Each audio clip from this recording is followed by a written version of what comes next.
a big explosion, and everybody was hit all at once. Micro, small, medium, large, internal, external, everybody all at once. Developing countries, developed countries. And we all had to rebuild from the same place. That in itself presents advantages. And Jamaica has always, and I've said it already today, Jamaica has always been little but with Talawa. So, as we discuss today,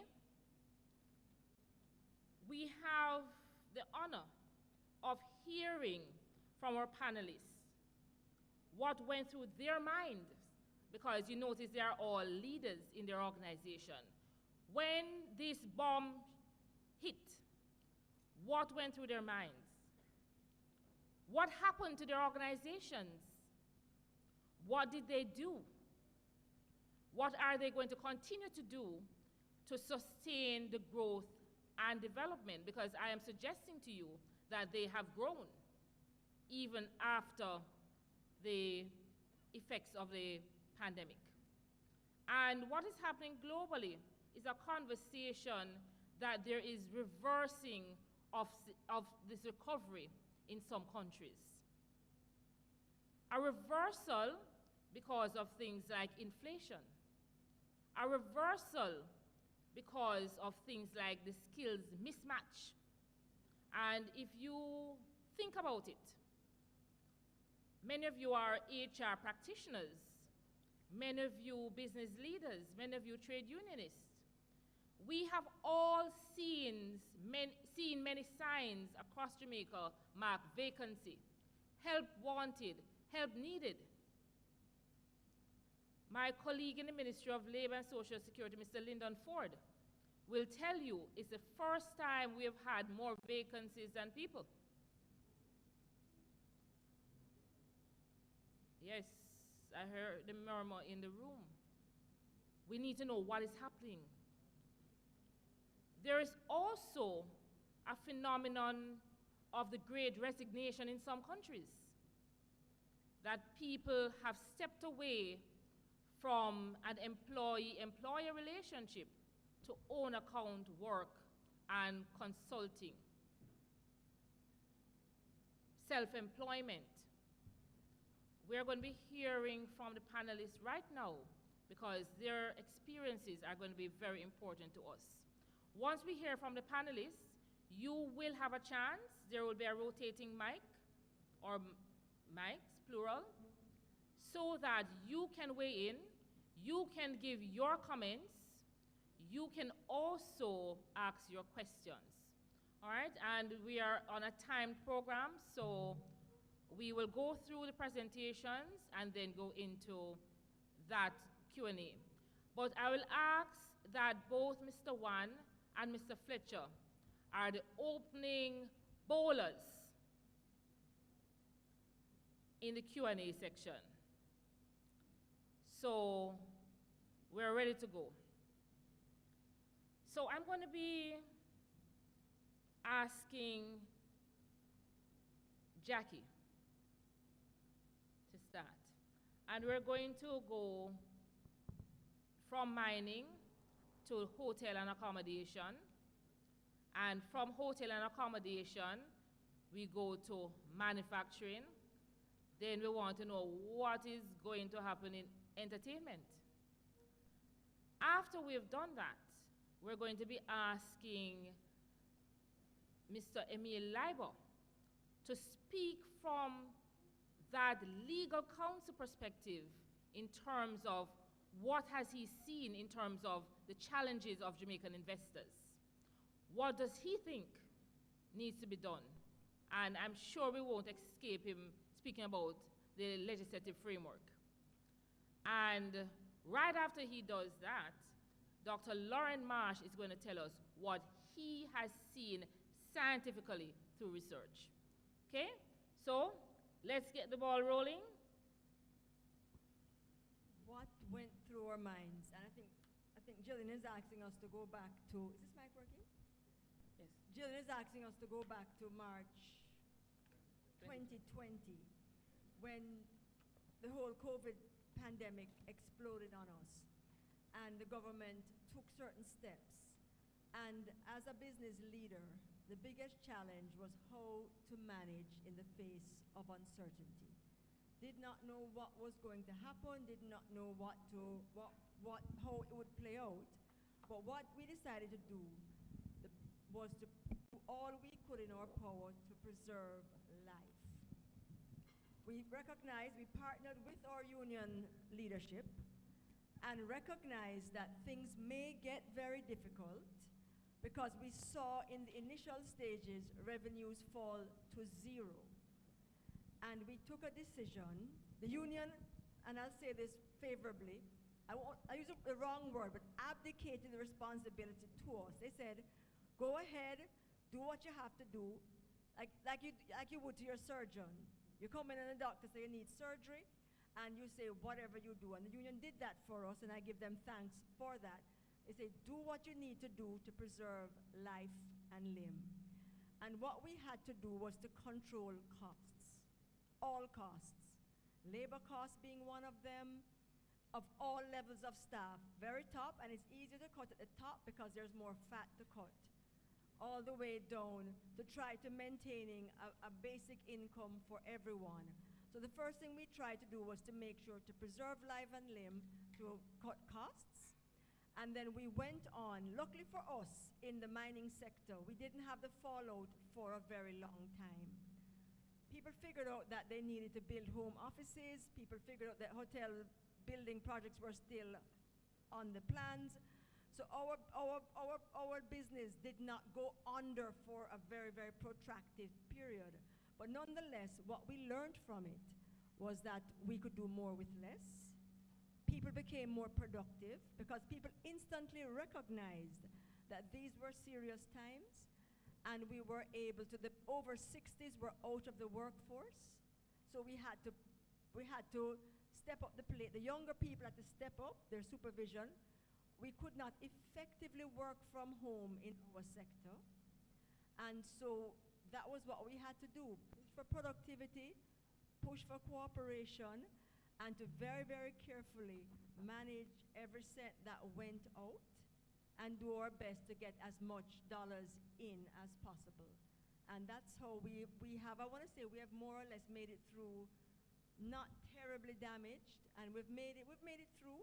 And I think we built up a little bit of a trust factor, because once we recognized that things were not as bad as we had originally projected, then we, at the end of the year, we gave back to our employees, because we said we made it through and everybody suffered through it. So there was a little bit of a give back there, because there was enough. And that's basically how we dealt with it.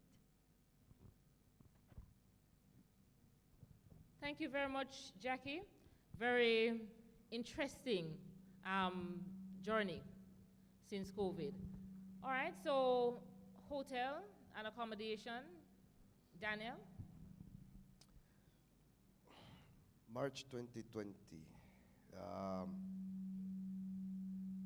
I remember I was coming from Negril, and we were called into an extremely high-level call, and we were just told, you need to shut down in 1 week. Now, in the hotel, you have guidelines to open hotels. You have an SOP to open, you have guidelines to build, but there's nothing as to say close. None, it's non-existent. And you're not just shutting down a facility, you're shutting down, well, here we have 1,000+ staff, and Negril is similar. So we're talking about 2,000+ that there's also no handbook that explains you how to do it.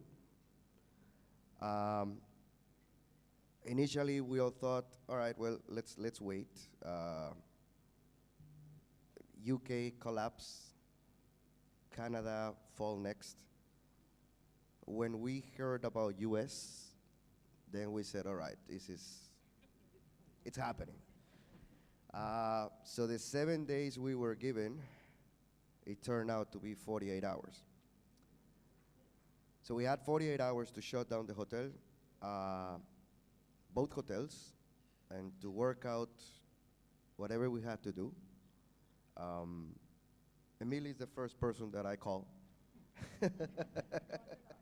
Emily is the first person that I call. I said, I don't know what to do. I need help. How we do this? How I don't know. So we covered the legal standpoint of the law, but then clearly you have to deal with the human side of the situation. Now a hotel, a hotel supplies a lot to the communities. We take care of schools, we take care of hospitals, we take care of police, we take care of unfortunate situations, because we have a lot of items that we give away. So one of the human aspects that we look at it, I said, hold on. We're going to close. We have food that is going to expire by next month in the warehouse. Let's just give it away. So my beautiful HR team then, along with some other managers, we are now next day in the warehouse packing rice, flour, eggs, and milk to deplete the warehouse, because anyways, it would have gone wrong. And we thought, with this, we should be okay. This is not going to be so bad. We'll go over it. It was not the case. We did get an impact. We closed the properties between 6 to 8 months. Through the closure, a lot of our staff, I would say, they got some rest. I didn't. Every day was, I think we did over 200 scenarios. Every day was an scenario to corporate office. Okay, we are going to now come into this 120 days layoff. Now what? So it's a scenario, what if we open, what if we close? Because a hotel at close is not, I don't know how's the mining factory, but a hotel close is not something that you can just close and lock and bye, see you in 6 months. A hotel is alive, a hotel needs security. We have a minimum of JPS bill to pay. We have insurances.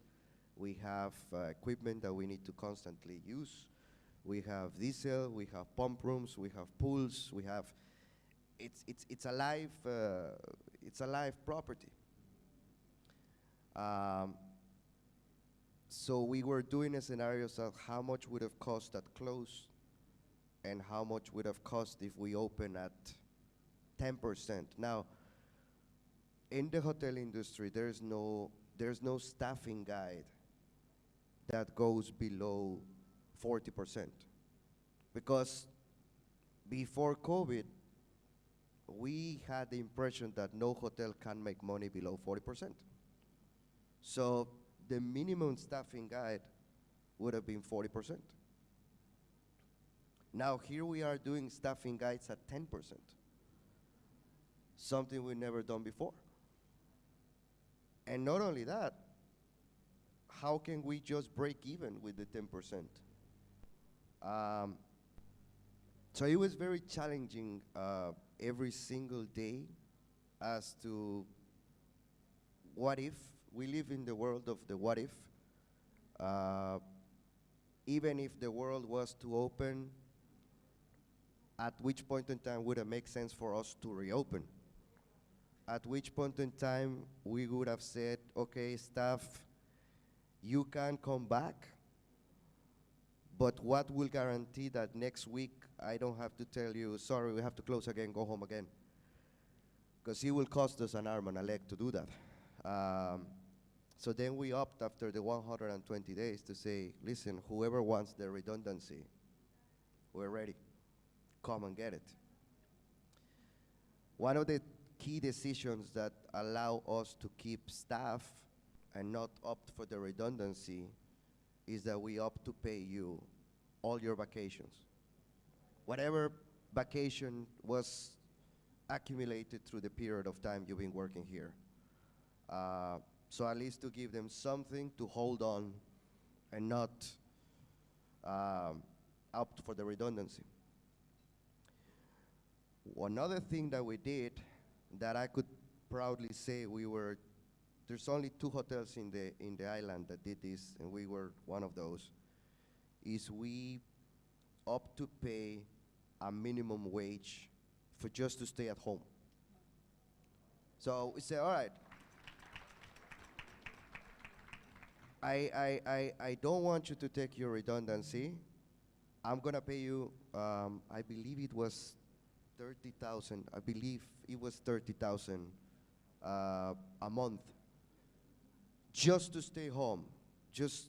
Now, these work in our favor because most and some of our line staff, it's what they make. So in an essence, they were living with their salary as if they're working, but they were at home. So with that, we actually were able to retain a lot of team members. And then we reopened. We reopened at 20%, and pretty much in line with what you just said. The productivity was the word that was around. The resiliency was the word that was around.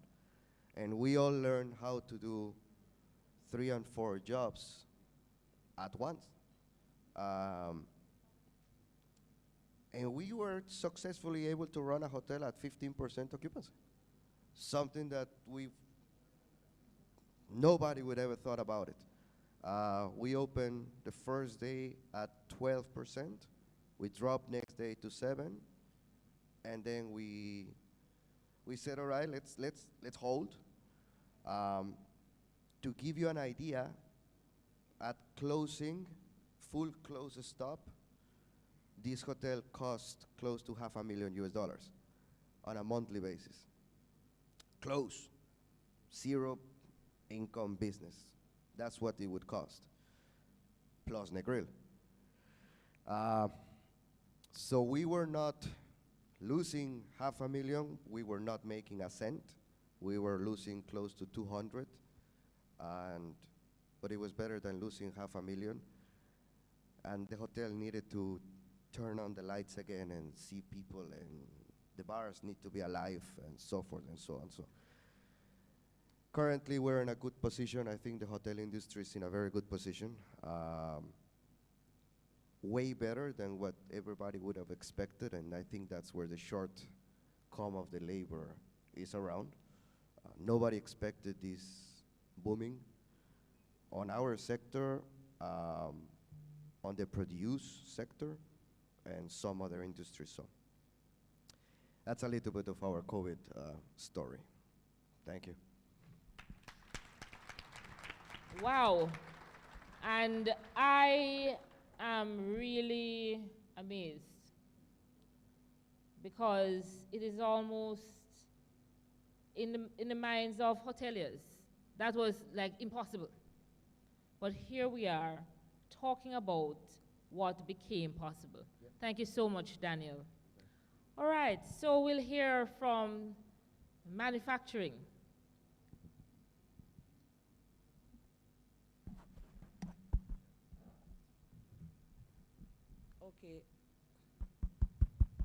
Okay, in the manufacturing business, we weren't as bad as the hotel situation. I guess it's the other way around, good and then bad, because we were able to produce more goods. Our export market went up. We export a lot of goods. I guess the persons overseas were in lockdown, so they would buy more spices and sauces. We had full slate of staff and had to take on more persons, because there are persons from the hotel industry and the overseas program. We were able to hire them because we have more production, so we needed more staff. The only drawback we had was we had to increase our expenses by sanitizing. We locked down a couple times to do cleaning and all of that. But overall, we can say during the COVID, we weren't affected that much. However, now we're finding that we're not exporting as much. We have persons who were on the overseas program, they left us in droves. Persons who were in the industry, hotel industry, left us. So we are now facing it in another way. Our suppliers increase our products. In the agriculture market where we get the goods from the farmers, during COVID, we had fixed prices, so they wouldn't increase on us.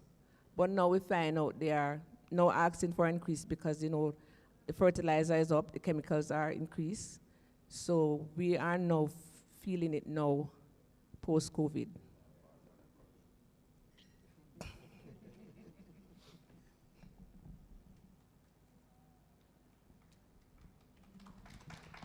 Wow. So COVID was good for you? But post-COVID It's bad. Yes. is not so good. Not so good. Because now you're back to Below, we're going back. Yes, less to exports. ensuring that you pay high prices High prices. based on your supply chain. The persons who became available to you as workers are no longer available because other areas have reopened. That is very interesting. So let us hear from entertainment. Well, as you know, And before you start, I was at a function 2 nights ago, and I said, you know, I love that song, and I even loved it more during COVID. Coffee, not the coffee that we drink. Where will we go when the quarantine thing done and everybody touch road? Yeah. So entertainment. Well, as you know, for entertainment, it was actually, COVID-19 was very difficult for us. And it was the one industry, as everyone knows, that remained closed until about 2 months ago. So the practitioners in our industry actually had a lot of hardship during that time. Our entertainers, our event planners, engineers. Let me stop you. And there was no Sumfest. Right, there was Was no that the only Sumfest. year that there was no Sumfest? There was nothing. There was nothing. What I will say is that everyone in the industry became rather resilient. Entertainers went online to keep us all engaged during that time. Unfortunately, many of them weren't able to earn from it because it's difficult to earn from online presentations for various reasons. But as we have begun to reopen now, people are starting to see those opportunities come back. As it relates to I wear another hat as well. I actually manage a young artist. And, you know,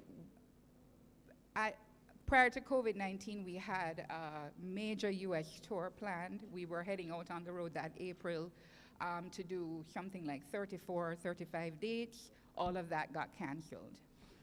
Unfortunately, some of those dates are just never going to come back because throughout the markets, throughout the world, we've seen where promoters have gone out of business. Some of the events that were staples throughout the world and here in Jamaica are not going to come back. Everyone has had to kind of try to figure out new ways to still earn from the creative industries. People like, in the industry that do service providers like the main events of this world, John Swabe Entertainment, they lost some of their skilled labor because there was no opportunities for them, and some of those people have just not come back to the industry. And those are highly skilled laborers. There's a lot of them are learned on the job, so they're having difficulty trying to replace those people. So we do need to think about training people, engineers, people in the digital, digitizing doing all of those things. People, content creation. Throughout the world, they're saying that there's a lack of content. They're behind in content creation because, you know, the Netflixes of this world, they are screaming for more content, and we need to train people to be able to create that content. So that is something that I think here in Jamaica we need to really think about, training facilities for our people in the creative industries.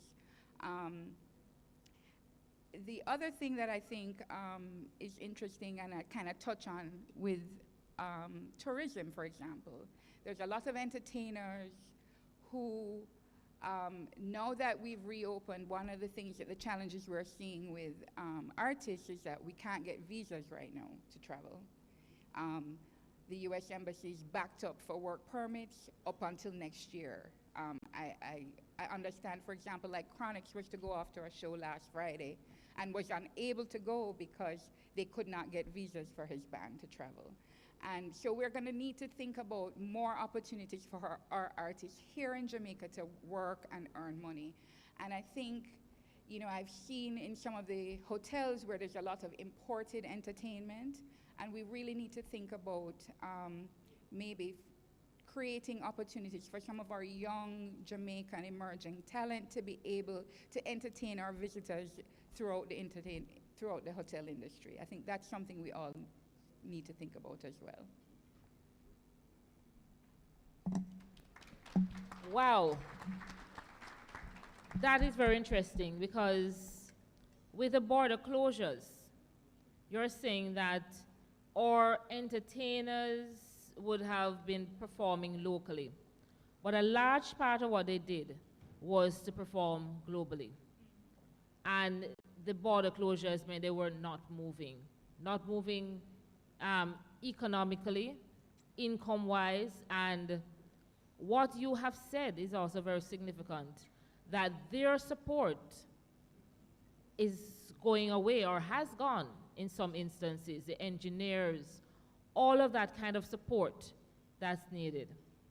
So we have to now rethink, reposition, look at the coordinates that is needed to take the entertainment industry forward, and what is going to be that balance in terms of labor supply and demand, and encouraging persons in the industry.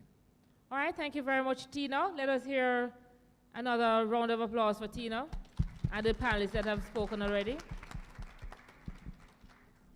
So, we're going to be inviting the gentleman that says that sometimes you're comfortable in his presence, and other times you're not comfortable in his presence.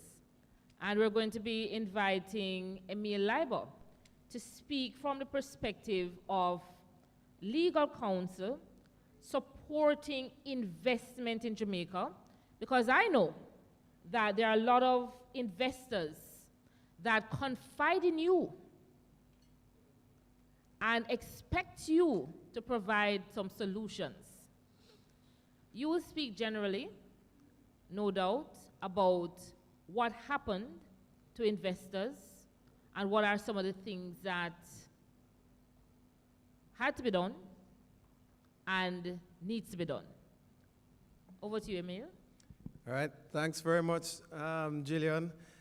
I will say that March 10th, 2020 was a date I will never forget because it was my anniversary. So I remember the day that COVID was first announced in Jamaica. We all kind of had a feeling it was here long before, but it became official on my anniversary in Jamaica. Now, at that time, it was very interesting because I approached COVID from 3 different hats at the same time. I was president of the Bar Association. I was a member of the executive committee at the time of my firm, not yet managing partner, and legal counsel. So it is an interesting feeling when others are looking to you for advice and you are also trying to figure it out at the same time. No, because one of the things that we observed in Jamaica in COVID is the gaps in our law, right? Because a significant portion of our legislation is from the 70s, right? And so when it is that hotel closures, entertainment industry, and so on were faced with suspension of operations, Section 5A of the Employment Termination Redundancy Payments Act got flogged and beaten into the ground, right? Because the vast majority of employers didn't have a nice layoff clause in their employment contracts. Because as Daniel was saying, they don't anticipate shutting down. Layoffs is for other people, not for we. Right? Well, we don't know about this layoff business. We are working and we're earning money. So a lot of the initial stages of COVID from the client standpoint, from the investor standpoint, was figuring out what to do within their structure, you know. And a lot of people think of employment law as something you only think about at 2 points. When you're hiring and when you're firing, right? But employment law, like the hotel, is live because it is always changing. Your business that you started today is not the same business 5, 10 years from now. However, your employment structure and documents might still be the same as when you're a little two-man operation and give out a little letter here and a little letter there. Right? And so, you know, one of the things that COVID showed us was the necessity to always keep looking at what your structure is and whether your structure works. Right? And then one of the aspects of the Jamaican labor environment is because we don't have a lot of legislation that governs how employment works. What that means is that we have a lot of benefit-based legislation. Your minimum notice, your maternity leave, your vacation leave, your sick leave, your redundancy pay is. So that focuses on benefits. But that whole structure of how does the employment relationship work while it is ongoing and you're not severing and so on. And I say due process is a part. Gillian waited till we eat first and then she's going to talk about due process because you need to do that on a full belly, you know. That, you know, again deals with severance. But this whole thing about, okay, how do we operate in this context where we're suspending operations? We don't know when we're going to reopen, and how are we maintaining our relationships and so on.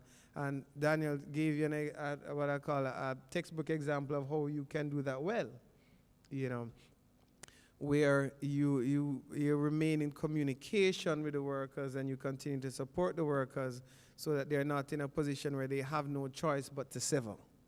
Right? But certainly, I will say that during COVID, it called upon my creativity more so than any other point in my practice because I had to be making new things, making new documents which didn't exist before, you know, creating new structures, say, okay. One of the things also that I experienced during COVID was that I became one of my own best clients. Right? Because I had to try how to figure out the firm. Because remember, at the end of the day, you know, your lawyers cannot do well if their clients are not. Right? So your client has to do well to generate income to be able to pay you. Right? Many people need a lawyer, but very few people can pay a lawyer. Right? So therein lies the difficulty where you too are in a state of uncertainty about what will happen, and what will happen if the government tells you close your doors. So there are some aspects of law that can be done on your bed, on your laptop, but to run your business, run your payroll, run your admin, run your accounts, and so on, not everything transitions well into a remote structure. And if you're doing property-based law, you have clerk, stamp office, titles office, and things that you can't sit down at home and do, right? And so there are a number of aspects there now where you have to think, okay, well, how will this work? You know, if it is. So while it is we weren't dealing with the corporate office, we had many meetings and weekly meetings. Okay, where are things now? Because this lovely DRMA, right, change minute by minute. You don't know what is going to happen when. And we too, you know, where lawyers never want to be the center of news, but we ended up in the newspaper about layoffs. You know, Duncock's layoffs, which was not entirely accurate. So even that now was, again, calling upon the creativity. We said, all right, we're going to lay off and suspend. And Gillian may disagree with this structure, but, you know, that's why we're here, right? We're going to lay you off from your current permanent contracts of employment and rehire you to do the same duties on a variable compensation basis, right? So basically, what we did was say we rise and fall together. If the firm earns money, you will get paid anywhere from zero, if we earn $0, to 10%, 20%, 25%, 30%, 50%, because we don't know what our income is going to be if everything gets locked down. So for that period, and I'm trying to recall now why that month we did it for that. I think it was a 1 month or 2 months where we said, okay, everybody from the top down is now on a variable compensation scheme dependent on fee income.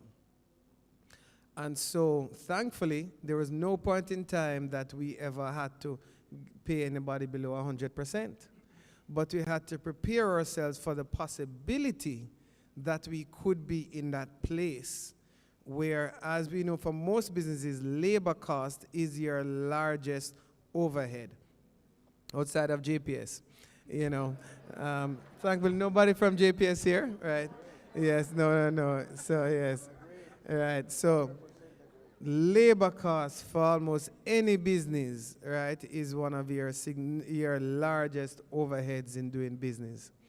And so you had to go from an arrangement where prior to COVID, you had a fair idea of how much you earn each month. Sometimes it's up, sometimes it's down. But you know that you are, you know, going to be able to make payroll and, you know, the other things and so on.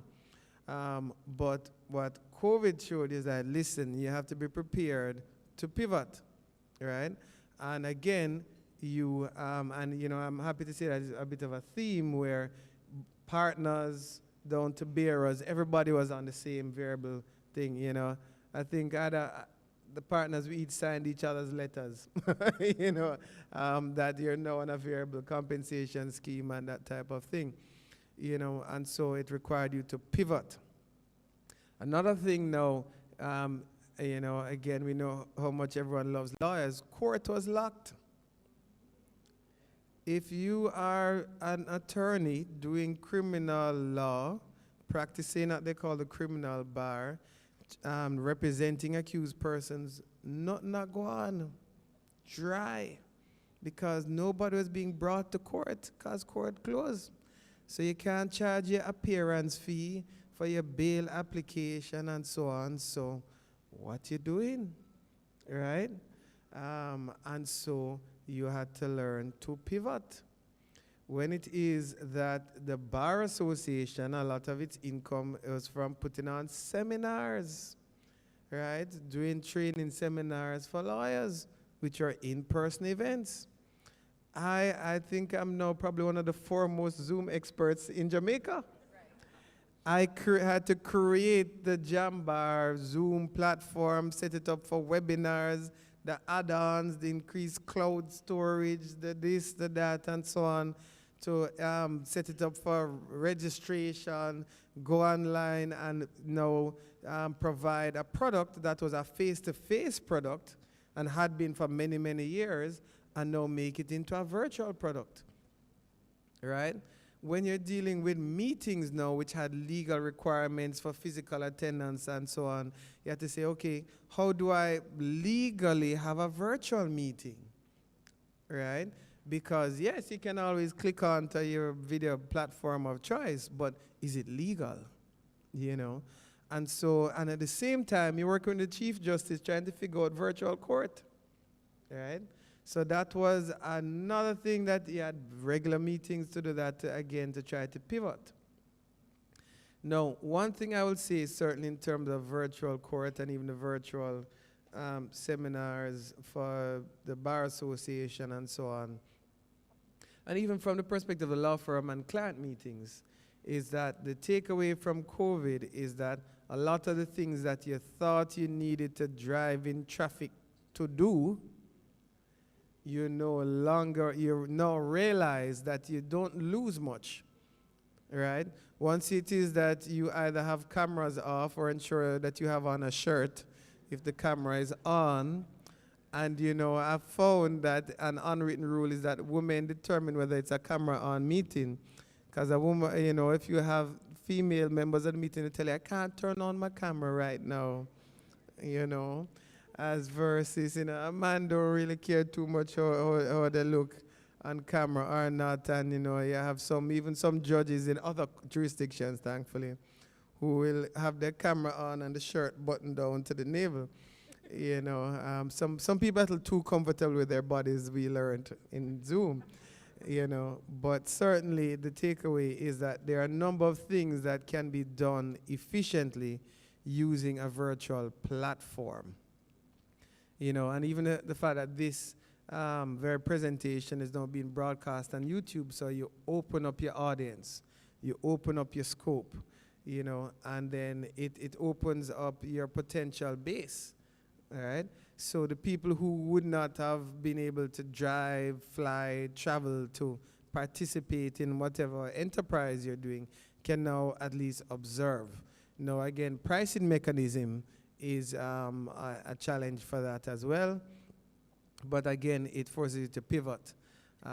You know, so again, client meetings and so on, you just can click on and click off. So if Daniel and I need to speak urgently about something, Teams, the click, click, click, you know. So as much as I enjoy driving down to Trelawney and the you know, the salubrious surroundings, you know, you can then do it more cost effectively, you know, by having a virtual enterprise. But I think the takeaways from COVID for multiple sectors is pivot. So we have seen here where it's up and down. You have to learn to be able to, I said, people always can adjust well to doing better, but not so much doing worse, right? And so you have to learn to structure your business in a way to pivot. And that means having the right wording in your employment handbook. That means having the right wording in your contracts of employment. And that would also be helped by the Ministry of Labor and Social Security, having the right set of laws to underpin that whole infrastructure, so we don't have to exercise as much creativity as we currently do in order to set up those structures. And I said I won't go into section 22 at all, since that is another part of the program. But certainly the business flexibility, I think, is an essential part of employment efficiency and productivity. And what I mean by that is be able to promote quickly and readily those who are prospering and doing well, and also being able to separate in a cost-efficient and way that gives dignity for all. Right? I see Kurt isn't here, but I know he'd be. Oh yeah, okay. You just move. You just move out the line of sight. Okay, yes. So, you know, Yeah, man, Kurt. Yes, it's true. It's true. We don't want to have that limitation right in front of me. Right? So, that flexibility to be able to say, okay, those who are doing well, let them do well, let them be promoted, let them be trained, let them be, upskilled. And those who are not fit for purpose, let us try and find an alternative. As I also do more work for government departments, Gillian, you also see some of the limitations within the public sector structure and creating the best efficiencies and pivoting to what looks to be an inflationary future in the short term, and how best to address that, and how to do more with less. And as we know, more with less is a productivity issue. And again, what someone may say that is not part of my job description, right? And this is where the updating again comes along, where somebody's job grows organically, you need to update the job descriptions to match what they're actually doing. Because when they stop doing it, for whatever reason, right, you need to be able to say you're not performing. And when you say that you're not performing, you need to be able to tie it into something, right? Based on what? Where is it written that I'm supposed to be managing the swimming pool? I was hired to manage the kitchen, and show me where it says I need to do that. And so those are the types of things that you always have to have what I call be aware of and have on the front burner, because I'll tell you many, many times people come to me and say, I want to get rid of that person. I said, show me the file. All right? And that is always a conversation that you have, and you have to have, if it is that you want to take any steps. And just to say that take steps doesn't necessarily mean exit. It could mean performance plan, a properly structured performance plan, and their performance may improve, right?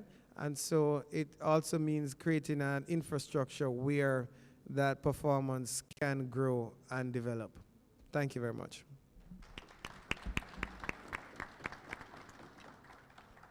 Thank you very much for that. And it's good to see that even the legal counsel needed counsel as well. Yes. Quite interesting, because from the ministry's perspective, I know that we came under a lot of fire, that we had archaic legislation, laws that really did not respond to the normal condition, much less the abnormal condition. And I would also add that as a Ministry of Labor, we also had to revisit how we would be delivering our service. For instance, later you'll hear about the Labor Market Information System, the ELE, and we had to still be trying to find employment at a time that people were being laid off. What we did was to try to say, okay, you might have this particular skill, but what else can you do? How can we reintroduce you to the labor market? What can we do to keep you earning? And we had some of those very difficult conversations with job seekers. We had to remain open for persons who were laid off, although we were also physically constrained by having to close some of our offices. And we recognized technology helped us as well, because for the very first time you were able to reach us, and still are able to reach us by WhatsApp, using more of our digital technology. We were able to have these kind of conferences by webinars, and we found that it worked so well that now we were having our international partners join us online as well.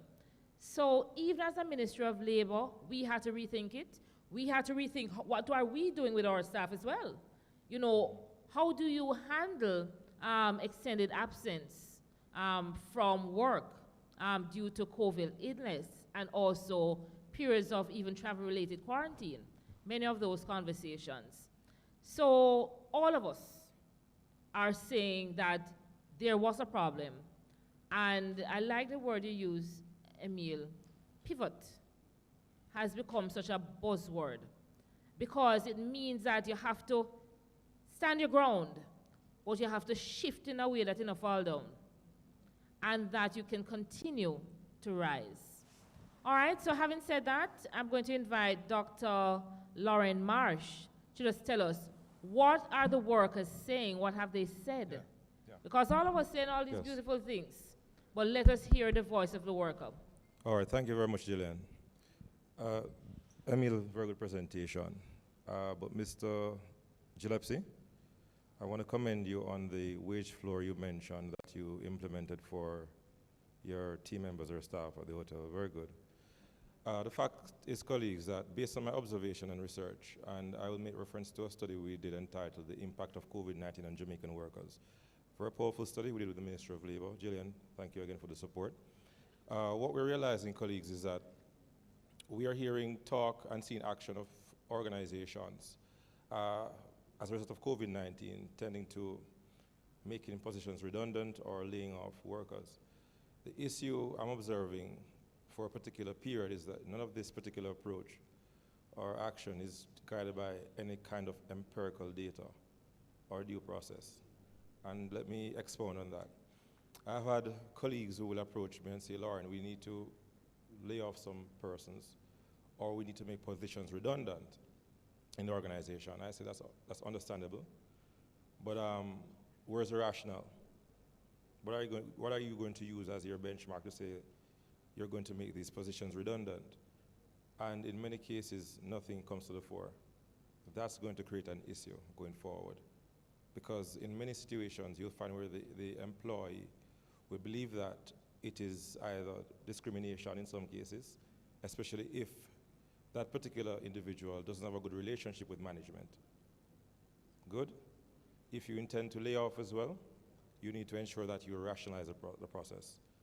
More so, I am seeing more and more, because we're still in a pandemic, where persons are on probation, and there is a fallacy that because we're in a pandemic and persons, possibly the company's in financial challenges, you're experiencing that, you can simply send a person home. That's not the case.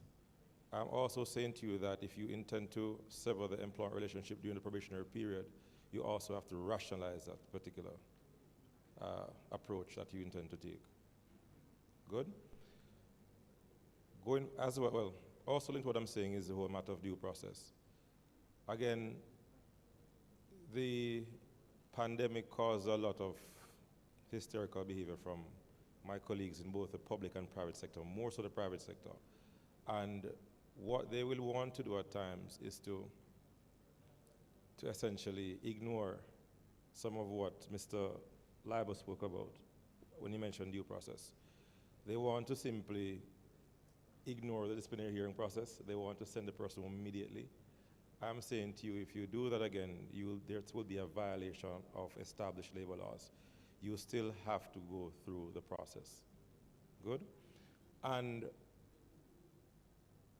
the fact is, much of the difficulties experienced by many companies can be relaxed if you do one thing: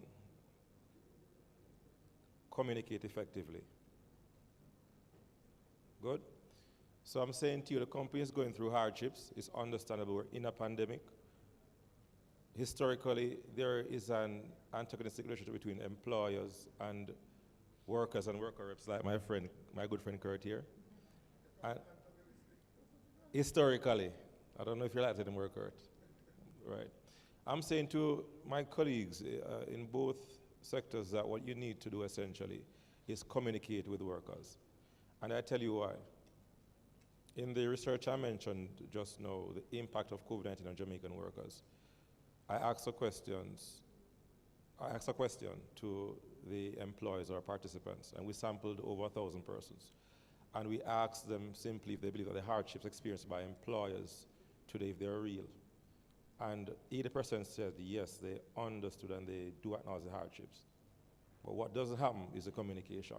The communication happens at the higher level. amongst management, but it doesn't trickle down. And that is where the chaos occurs. So there has to be communication, two-way communication, and it flows where at one angle or one instant, you have management giving directives, which is your duty as management, but more so, your directives are sometimes or oftentimes influenced or guided by the perspectives of employees or your team members. And I will say to you, colleagues, that from the HR practitioners here, kindly know that in many situations, you don't have the answers, but your line staff or your employees do. Good? But because you fail to consult them, you end up making the wrong decisions. All right? That's pretty much it for me, basically, Gillian. I mean, we can speak more on this. All right? Thank you very much, Dr. Marsh. Let's just have a hand for Dr. Marsh as well. So, the World Bank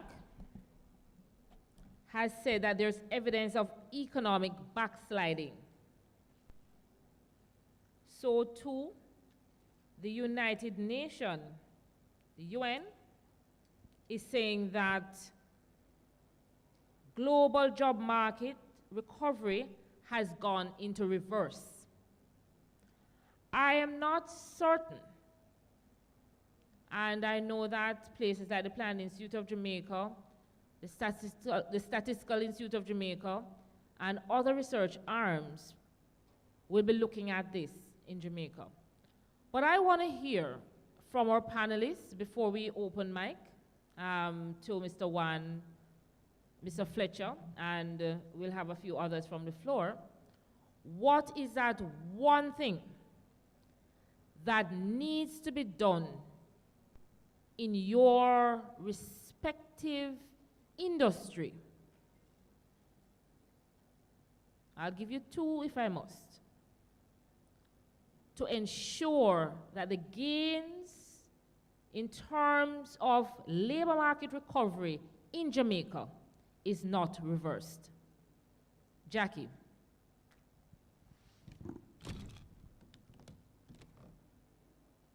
One thing I think we need to push very heavily is a productivity-based pay.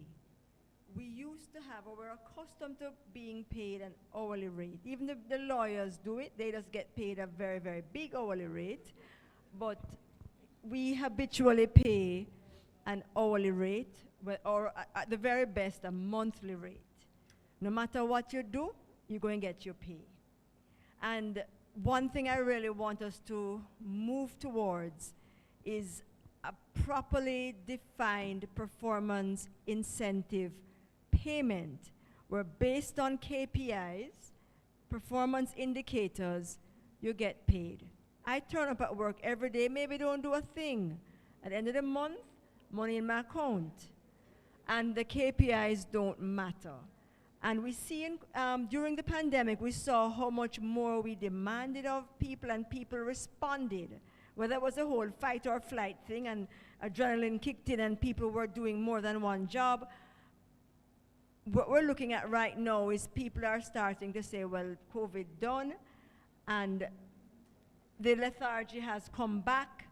And one thing I think we need to do to kind of catch it from it rolling back and for us to move forward is to really sit down, not as a one company, but as a collective group and say, how can we pay for performance? That's my one thing. Thank you very much. And I am aware that the chairman of the Minimum Wage Commission is listening to you. So he's online, overseas, and he's listening to some of those comments. Thank you very much, Jackie. Daniel. I would say it's two things, if we need to narrow it down. In the private sector, at least in the industry that we work, I cannot change the fact of what the market will be in terms of labor out there. For many reasons, because investment has not stopped in Jamaica. Now, we talk about Princess Hotel coming into Negril with 2,000 rooms. We're talking about Hard Rock to be built next to Iberostar, 1,800 rooms. We're talking about ourselves developing Planet Hollywood next to White Sands, where we are. That's 1,000 rooms. Rio is coming next to Blue Waters, 752 rooms. There's no labor. But I cannot change that. What I can change, and I try to do this daily with my HR team that is here, is at least try to have the staff as comfortable as possible at work. And with this, I mean, I have line staff that, for example, I know they come 3-4 hours before their work starts to have breakfast. And then at their work, to have lunch. Because most likely there's no other food until next day. Now, I can't tell them don't. I should tell them, you know, your duty's not started as yet, but I can't. So that's one thing we do. Another thing we do is the outreach programs out there to the community, because I do believe that a salary increase, and this is something I discuss with my corporate office, a salary increase usually is 8-10%, right? If you're making a minimum wage and I give you 10%, does it really make a difference? You can't buy nothing with that. That's the reality. And it's something I try to explain my team members. I say, listen, I have also guidelines, because we're a private sector, right? But I'm also, for you to really make a difference in your living, I probably have to raise you 300%. So you can actually now go to a supermarket and buy things, and not buy from the back road of your house the day to day with just cash. That's true. So what we do is we try to keep them as comfortable as possible.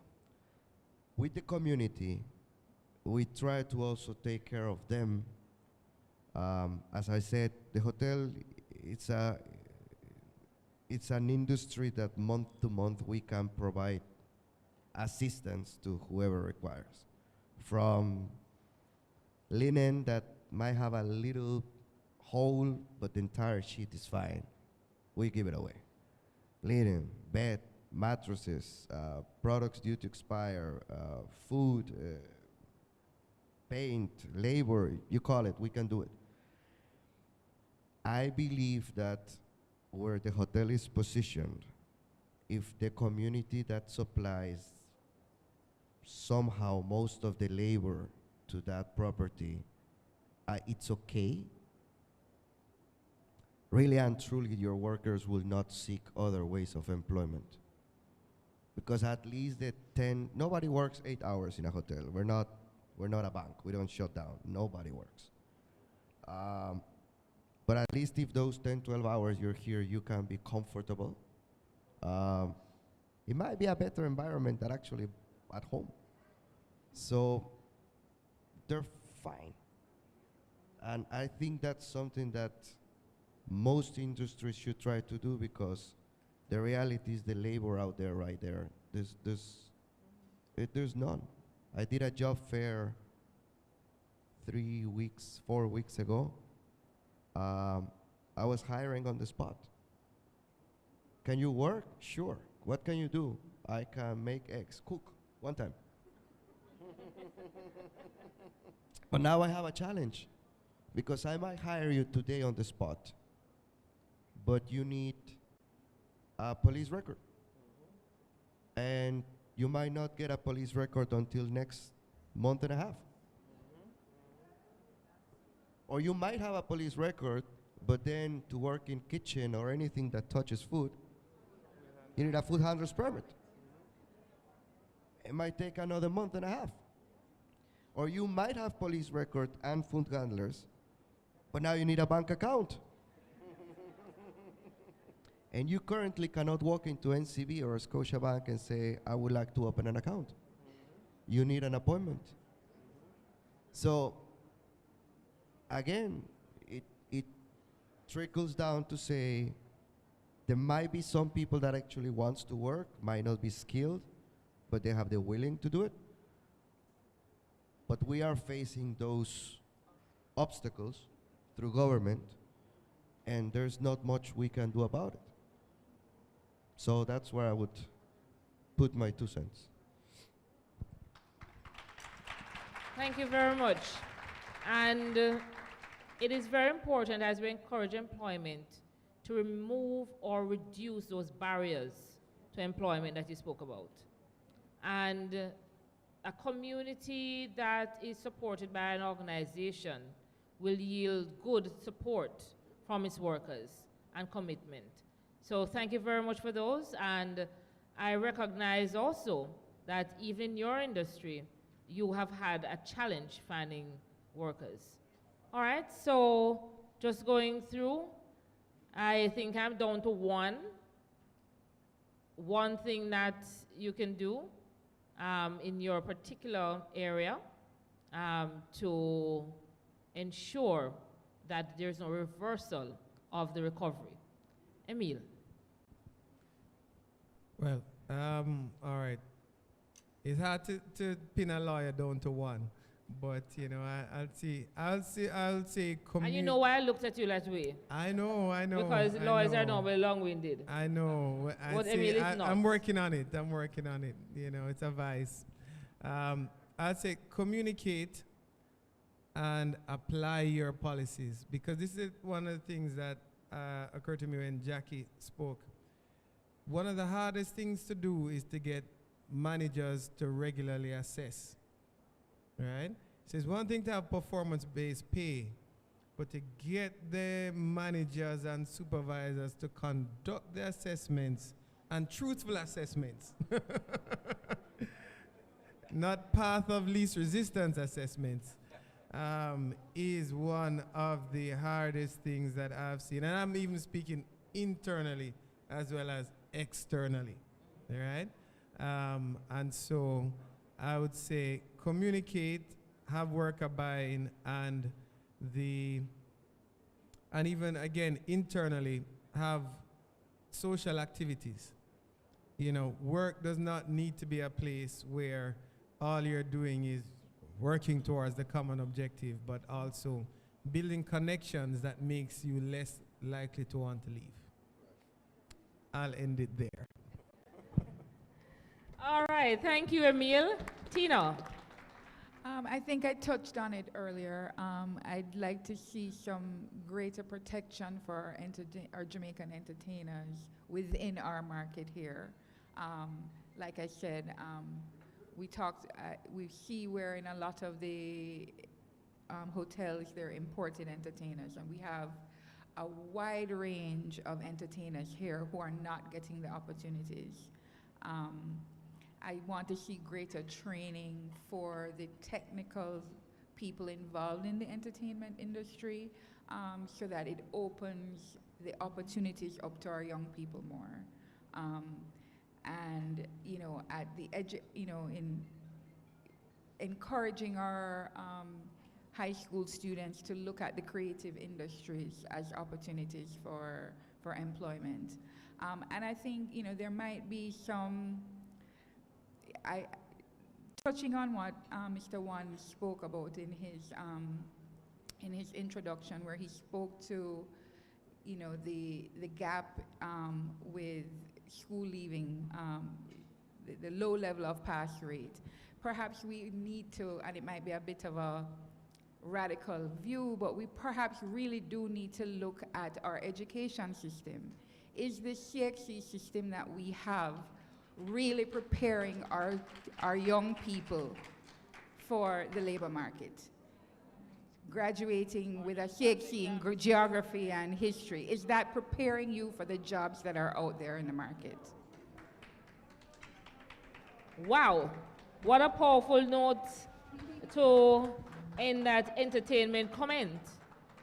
I mean, is it that our reliance on certification from the external bodies as we know it really providing those needed critical skill sets for employment? Are the students really making the conversion quickly into the workplace? Very, very thought-provoking.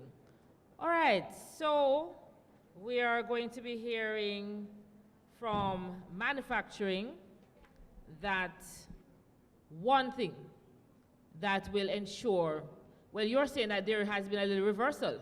Yes. You're the only one that has said so. Yes. But as Jackie said, we have to catch it. Right. You know, when you're going to change a car tire, sometimes if it's on a grade, you have to just catch the tire, the car, so that they don't roll back. So we don't want to roll back any further. So what do you have to say to us? Okay, the fact that we are a community-based organization, right? We tend to play emphasis, especially to the basic school, because we contribute to the basic school so that the people in the community can have their school nearby to send their children. We sort of invest in the farmers, invest in their in whatever they're doing, whatever products they're planting. We sort of invest, like provide some land and all of that, so that we can really have a partnership in the community. Okay, so you have been investing in helping their supply chain to be resilient. Right. All right, very good. Okay. Dr. Marsh. Thank you, Gillian. All right, I'm going to just be frank about your question. The truth is, Jamaica has very intelligent people, and some are here now. I'm seeing one, Michaela, let me say hi as well. We have educated people, but the fact is, it doesn't matter how many qualifications you have or how many policies we write from my position or from Libers. If we don't have a cultural change, nothing will work.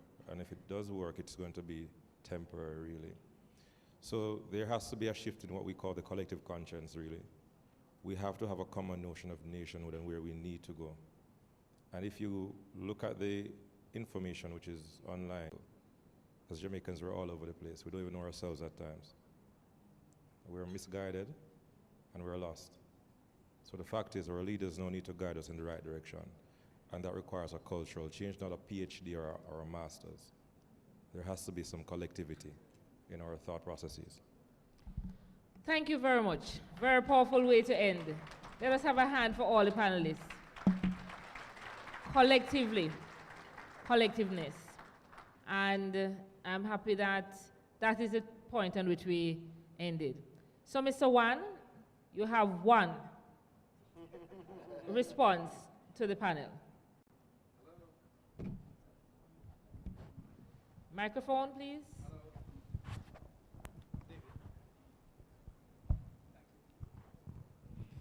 Thank you, Madam Master of Ceremonies.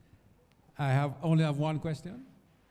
You have one response. Very short response. No, I thought you wanted to ask questions of the panelists. No? You can ask one question, but we are aware that the National Minimum Wage Commission wants to weigh into what we're doing right now. So go ahead. Go ahead. Well, yeah, I just have one question for the panelists. In terms of resilience of your organization, in preparation for whatever else other pandemics may or may not come, what strategies have you employed, particularly to do with human resources, to make you more resilient? For example, have you doing more cross-training of employees? Are you outsourcing some of the functions that you have? So if you, in the hotel, for example, if you had the swimming pool, outsourced to an outside company or landscaping, I'm interested in hearing what you're doing to become more resilient for the next pandemic, if it comes. All right, big question. And it has been that bowler has bowled to you, Daniel.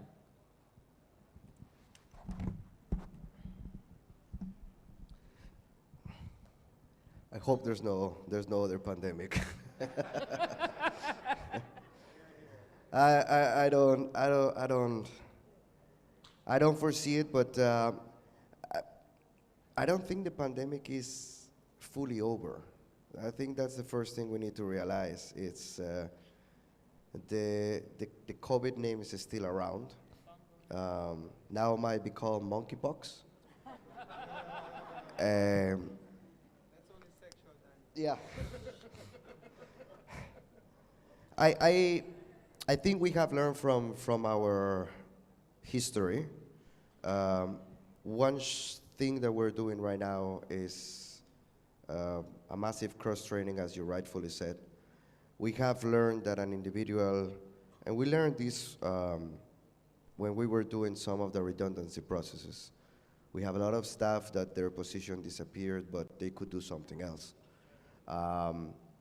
We have learned that currently creativity has placed a big factor into the day-to-day operations. We're not a company that outsources a lot of our day-to-day operations. We own the land, we own the property. We don't do that type of management things. But I guess if there was to be another pandemic, we should be ready. We should be ready, we should be prepared. At least we should know when that red flag to say, it's time. The crisis mode will now be a proactive engagement, more than I don't know what to do. From suppliers, I mean, when we closed, it was so bad that our bank accounts, the money was taken back to Canada. Canada, our main headquarters, it's in Canada. So at a point in time, Canada said, I don't know if Jamaican banks will collapse. So all of our funds were gone. We couldn't pay suppliers. We had to have a sit down with suppliers and say, I owe you money, right? Right, Emil? I owe you, but I have no cash. So I believe all of those strategic steps, we should be ready. We should know that NCB will not collapse. We should know that we can engage our partners as to say, we've been through this and we succeed. So let's go back to the drawing board. We should be okay.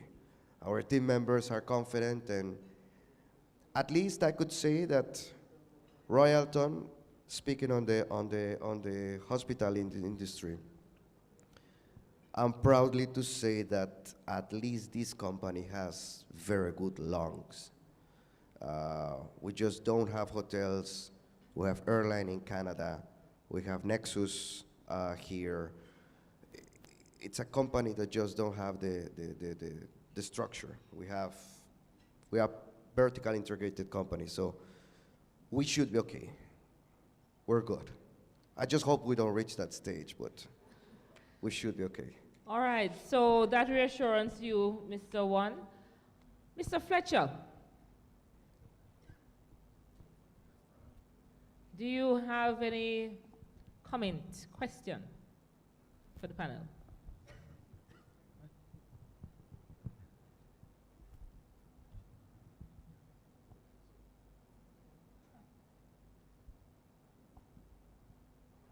And I know that there will be a circulating mic. If you want to say something, just stick your hand up. We can take probably 2 or 3.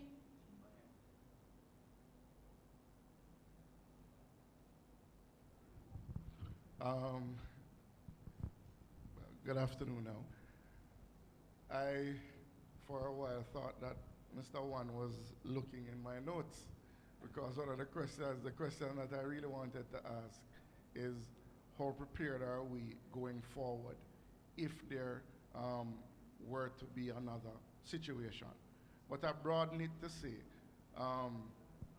what protections have we built into our systems to prevent the brain drain from our own establishment? Because what we found is that where, for example, the trade unions were able to enter into partnerships, as Jackie spoke, with their employers, there was a lot less fallout in terms of loss of income, because there were very creative ways that were used to maintain a livelihood going forward. I want to know that whether within your own structures now, if you have built in some of those some of those things, protection issues or standard operating procedures that would guide you going forward. Because what we've also noticed, and Mr. Kazrin spoke about it, in terms of a lot of people would have left the industry, and separated apart from cross-training, people built up a sort of resentment towards some companies who laid them off for 120 or in excess of 120 days without even an income. And therefore, when it was time for them to be recalled, they would have found whatever alternatives during that period to supplement themselves, and as a result, they chose not to return. It is important in getting your workforce to be, in having your workforce buy into continuing with you as a partnership, that we create some of these things. And I want to know if you have and what you have done. All right. So you called Jackie name, so obviously she's going to say something.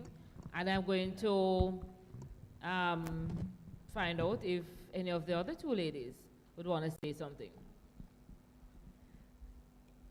We've lost a lot of sleep trying to answer those questions. And what we have come up with is the best thing we can do is to control our costs. And in our line of business, and I think everybody in Jamaica feels it, fuel and electricity are the costs that really are our biggies. And what we have done is try to have a look at those costs and come up with strategies. And we're implementing them literally as we speak so that we can cut costs.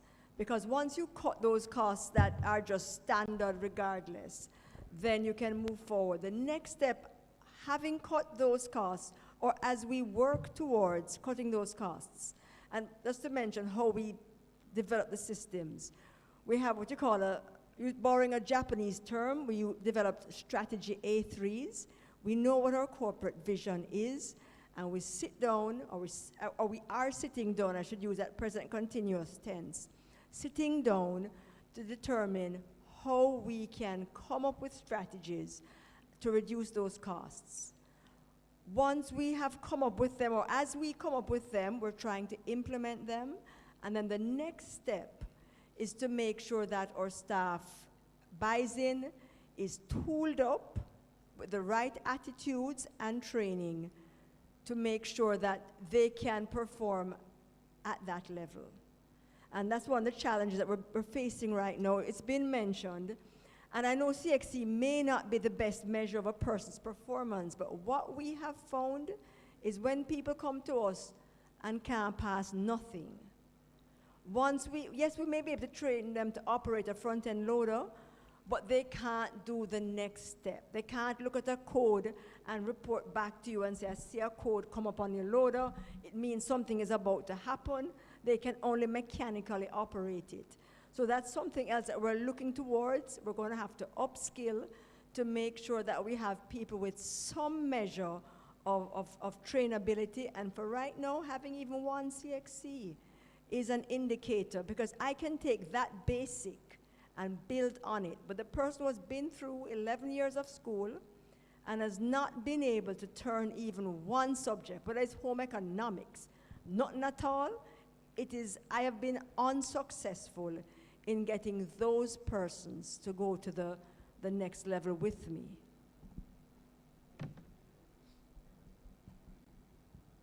Okay, all right, so are we satisfied that Jackie has given a group response? I am seeing Dr. Marsh wanting to say something, then we'll go to the floor. We have the first person from the floor. You'll say your name, your organization. We'll go to Mr. Robinson, and he is from the National Commercial Bank, and he is representing National Commercial Bank, one of our sponsors today. We also have in our audience, at this time, I'll acknowledge another partner, the Jamaica Public Service Company, and we have the JPS team here. All right, JPS. And I noticed they call the JPS and NCB quite often today. Royalton is a sponsor as well, and we have the Jamaica National Building Society as well. And after we take NCB's question, we will go to SEPRAD, Dr. Patrick Sterling. That order. Right, so David, I want to go back to your question and also to Kurt's question as well. But in terms of the forecasting you're talking about, David, as I mentioned earlier, it shouldn't happen at the local level initially, right? There has to be some kind of collective discussion at the higher level first, possibly, about a path forward in case there's a pandemic. And then at the local level, whatever is suggested may be applied to each company. So in all fairness, I believe that to ask each particular participant, what are they doing? I think we should ask generally, what are we doing collectively, right?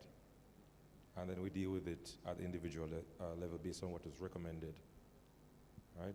So that's my response to what you're saying. Okay, so what Dr. Marsh is saying is that it's not what will you do, but what will we do. All right, so at this time, I'm going to ask for a question from the floor. Introduce yourself, please. Thank you very much. Good afternoon, ladies and gentlemen. My name is Conrad Robinson. I'm wearing two hats here today. I am the regional manager for JAMPRO, as well as a member of the board of the Global Services Association of Jamaica, BPO. Again, I want to commend the Ministry of Labor for considering Western Jamaica, and a little bit disappointed that the BPO sector is not better represented in this forum, given the fact that Western Jamaica is the home of the BPO sector and one of the only sector that remained open during the COVID pandemic. We've demonstrated that as a sector, and more importantly, as local leaders, we were able to come up with policy positions. We contributed significantly to the development of the DRMA, and we were able to pivot. We were resilient, and of course, you know, the agility with which we operated during the COVID pandemic has now led us to a point where, before the pandemic, we were 45,000 employees. Now we are 55,000 employees. And I think that the sector should be commended for that. So I hope in the next iteration of this event, I hear that you're planning to do one in Kingston as well, that you remember to have the BPO sector represented on the panel. I am so happy that you have said it in this way, because this ministry has done more work with the global services sector during the pandemic than it did with any other sector. Absolutely. Absolutely. And your Gloria Henry, yes, is a household name within the Ministry of Absolutely. Labor and Social Security. Absolutely. And even with the IDB, we were on with Yoni Espin, speaking about exactly what you spoke about, which is expansion. And if you look around the room, you're going to recognize that lots of your colleagues are here with us. I heard them clapping me. You heard them clapping you? Yes. So So the second point. Western Jamaica is the home of the BPO, and they have shown resilience, even as part of our Extended Workers' Week celebrations.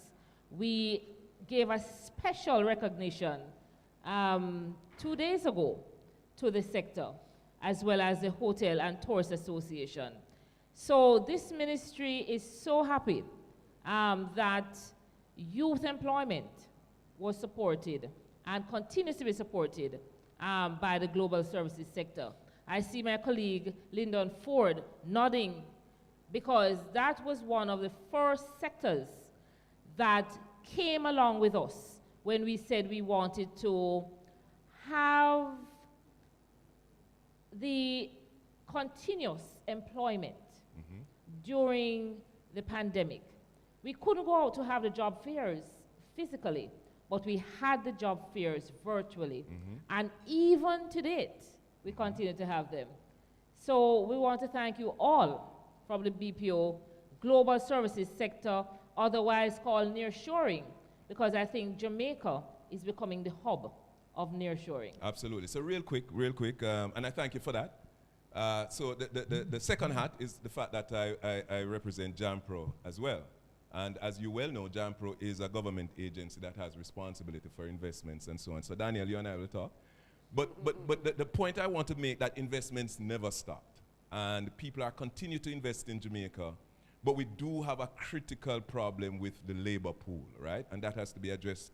And I noticed Mr. Wan mentioned the fact that we have about 700,000 people who are outside of the formal labor pool.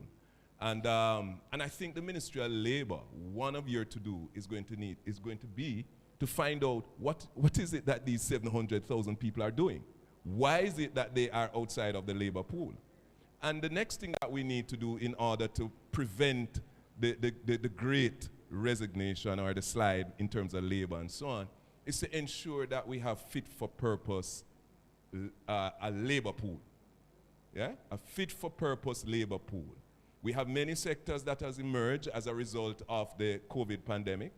And I think that one of the things that our training institutions need to do, and certainly Ministry of Labor in terms of, probably policy and so on, is to figure out what it is that we need now in terms of labor, what it is that we will need 5, 10 years down the road, and begin to make preparation for those industries and sectors that will be coming up. So in my parting shot to the Ministry of Labor, your next session, please ensure that the BPO sector is represented and that you have a representative from JAMPRO as well as at that forum. Thank you. Thank you very much. And your wish is our command. And we will definitely be hearing from your sector as we travel through Jamaica. This is the first in a series of regional road shows. It's not a regular road show where we're out in the street, but it is going to be in a similar kind of format. So in terms of fit for purpose employment, we recognize that as a ministry, we have to work with training agencies as well. As we identify the training gaps, we have to partner to ensure that these gaps are filled and that people are available for work and are suitably qualified. All right, so thank you very much. The second question, do you want to come closer to us, Dr. Robinson? Sorry. Mr. Robinson. Good afternoon, everybody. Dr. Dayton Robinson. I'm from the Victoria Mutual Group, not NCB. My sincerest apology. Yes, that's Victoria right. Mutual Group. Yes, and I'm also the newest member to the National Minimum Wage Commission. So I want to pick on Emil a little bit. It's a quick one for you, Emil. So the pandemic has definitely, in my opinion anyway, redefined the definition for work and workplace. And I'm of the view that as the world focuses, as businesses focus more on results rather than activities. You don't need to be seeing somebody to know that they're working, right? That the hybrid model may be around for a while and probably will be here to stay. My question for you is, businesses has a responsibility to create a safe place of work for its team members. What are the implications for employers for those occupational hazards at home, right? As the home become now a workplace. Well, thank you for that question. We'll get some free consultancy right now. Quite. From Don Cox. Well, I can tell you, one way in which the ministry simplifies our life is by having no legislation governing that. The occupational safety and health legislation is what likely would have covered that type of scenario. But in the absence of the enactment of such legislation, it's likely to be covered by what they call common law. All right? So there is a general duty of an employer at common law to have a safe system of work. But that safe system of work or that responsibility is governed by the ability to control it. All right? So usually you have to have a safe workplace, no water on the floor, no holes in the ground where people can break their leg and slip and fall and so on. It needs to be, if you're climbing, you have to have safety equipment, gear, grab handles, that type of thing. If an employee is working from home, then the employer has no control over the home space. And in fact, many employees may not want the employer to even visit their home, much less control it, And so that has yet to be tested in the Jamaican labor law. I know that there is a European decision about the whole workplace extending to the home, right? And that an employer has responsibility. But the thing with law and decisions, the European civil law and Jamaican common law is a bit different. So when you look at or read a decision, and now we're global, so we read about things happening all over the world, but every legal environment is different. And a lot of European law has to do with a lot of European conventions and a lot of their human rights conventions and a lot of, underpinning that we don't have in Jamaica, all right? So I would say that based on where the law stands in Jamaica now, it is unlikely that a court will find that an employer's duty regarding system of work is likely to extend to a home. It is because, fundamentally it's difficult to hold somebody responsible for something, again, they have no control over. For them to have responsibility for it, there would need to be an inspection process where they will come, they will say, okay, you have to have certain requirements. They are now supplying things for your home that you then would have the duty to safeguard because these are now the employer's items that you are utilizing. They'd have to be able to come to your house to take it back if your employment ceases. And so there's a number of different things at play. You have the constitutional right to privacy. The privacy rights where I don't have an obligation to allow my employer to come into my home, right?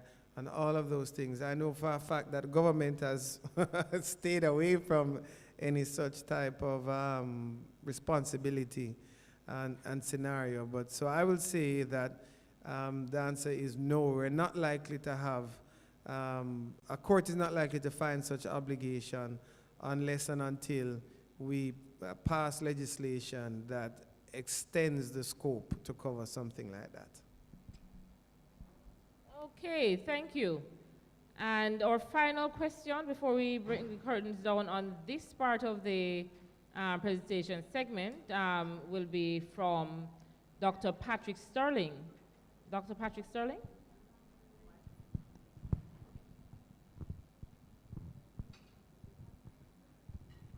Thank you, Madam Chair. Thank you, panel. Very, very good presentation. And let me tell the audience, I was schooled at Falmouth All-Age School, so I lived in Chulon for a while. So I was schooled at Falmouth All-Age, and it's still my parish. Yes, this is more of a comment, a brief comment, than a question. I haven't heard the topic on flexi-time at all. What we find in our experience at Seprod, we didn't lay off anybody at all. And I like the approach that Royalton took. We didn't lay off anybody. We assured everyone that your job is safe, notwithstanding pandemic. And in the midst of that, we had our own catastrophe that we had to deal with. but we kept everyone employed because we had to feed the nation. We supply food. And we had to partner with the Ministry of Labor as well to support communities. So we supply food. But what we found interesting as a learning in that whole period, and we're still involved, we had to be engaging with our trade unions. In my organization, we have 3 trade unions, 3 very strident trade unions representing employees. And we found it was a very opportune time to engage the trade unions in discussion about what's happening, what's going to happen, and how do we sustain any effort now to continue that. And we found that Mr. Curtis here and the NWA is our partner. We had to engage, and we have learned a lot from them. They have given us ideas, we've worked on that and so forth. But the other thing we learned from that is how best to engage on 2014 legislation on flexi work arrangement. And Mr. Leiber, thank you very much for your engagement on that one as well.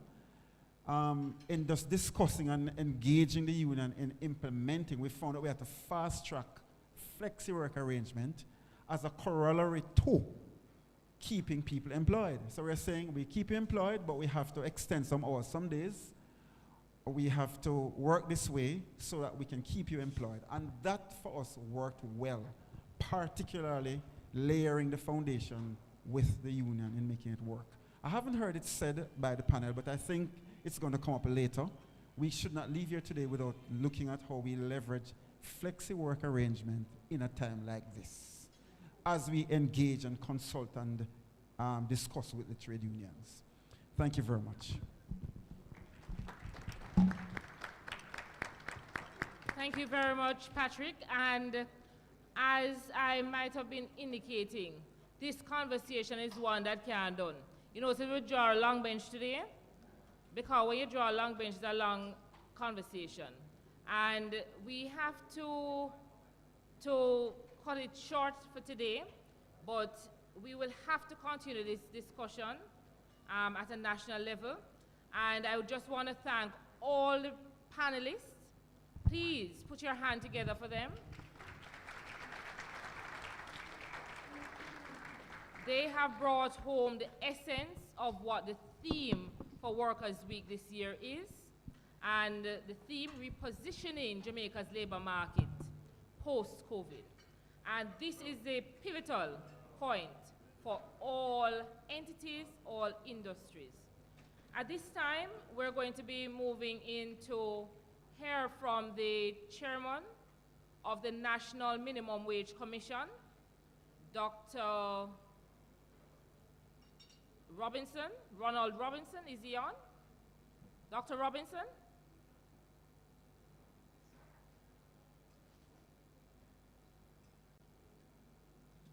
Is his audio on?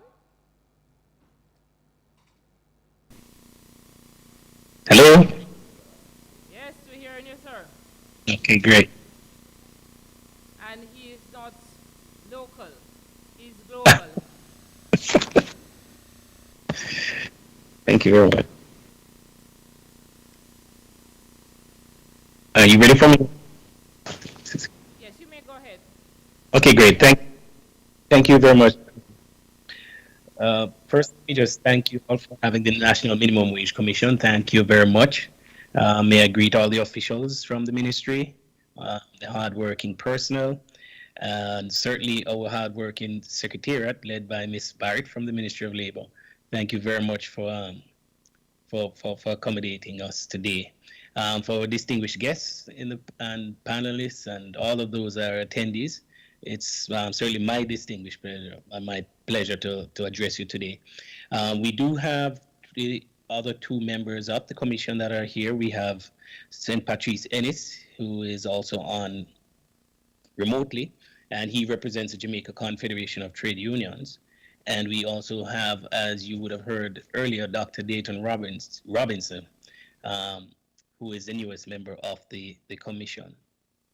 I want to say that we did this type of consultation, not necessarily remotely, but we certainly were in Western Jamaica, probably 3 years ago, actually. And, you know, we found that that was an extremely informative visit. And then we had no COVID, but certainly we were able to do it in person. but anything around minimum wage also drives a very lively discussion and all of that. I will say that we look forward to what we'll be doing here today. Is I won't be talking long because God knows, I know you've been sitting down as an audience long enough, and certainly we'd love to hear from you in terms of your opinions and your thoughts on the national minimum wage. As you are aware, let me just give you a quick background of the minimum wage. We are a tripartite commission led by myself as a chairperson, who is the independent individual. We also have another representative from the Jamaica Confederation of Trade Unions, and we also have somebody from the Jamaica Employers Federation. And so it's a tripartite, and essentially it is having the opinions and the thoughts of the workers and the masses meeting up with the persons who employ. And normally we do that through a series of consultations, series of presentations by individuals, submissions written, and physical presentations. And on our deliberations, normally take place over the course of a year. And then a report is written and submitted to the minister for their for his or her, and in this case, his consideration. So that we are an advisory commission, and so that is what we do.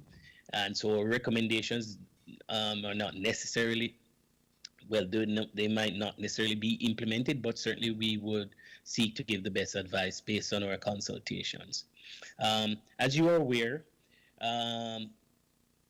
we would have granted, and we would hope that, because there was a lot of discussion around, there was an increase in the national minimum wage this year.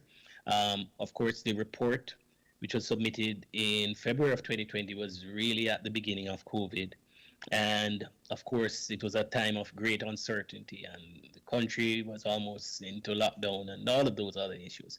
And understandably, the minimum wage could not be considered over those period, that period of time, because of the uncertainty, etc. The government now, in their wisdom, however, sought to act, and they did that this year in terms of acting on the report. I will tell you that all of our recommendations were accepted in full. And those recommendations were unanimous with regards to the Employers Federation and the trade unions. Probably one of the few times where we get the two parties really thinking and being on the same page. And that increase that was given this year is the single largest increase that the minimum wage commission has given in certainly half a century, probably closer to 50 years or somewhere in that zone, and of 28%. But even with that large increase, there was, a lot of discussion and a lot of debate around it. So that as an audience, for those of you who are students of the game and students who are persons who follow the minimum wage, this is an extremely complex process, and one that tends to work itself through the system.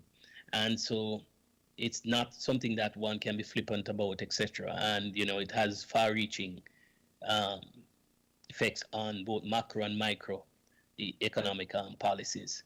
Many of you in the audience are, in fact, employers of some kind, even at your own home. Some of you employ helpers, gardeners, etc. And believe it or not, the national minimum wage also has an effect on that. We are, in fact, this is the first of some of the consultations that we'll be having. We are taking part here. Ms. Barrett will be going through and handing out some questionnaires. They're very simple, I think, 7 questions, just to get your opinions. And they're just very simple yes-no answers. And we'd love for you to, at that point, just sort of indicate your thoughts where that is concerned. And then we will invite questions from you and, in fact, your thoughts on the national minimum wage. So we will be having our consultations this year, and we are also we have decided as a commission that we will be every quarter be doing, be receiving presentation from special special interest groups. One of the things that has sort of dominated the discussions over the last several months has been the issue of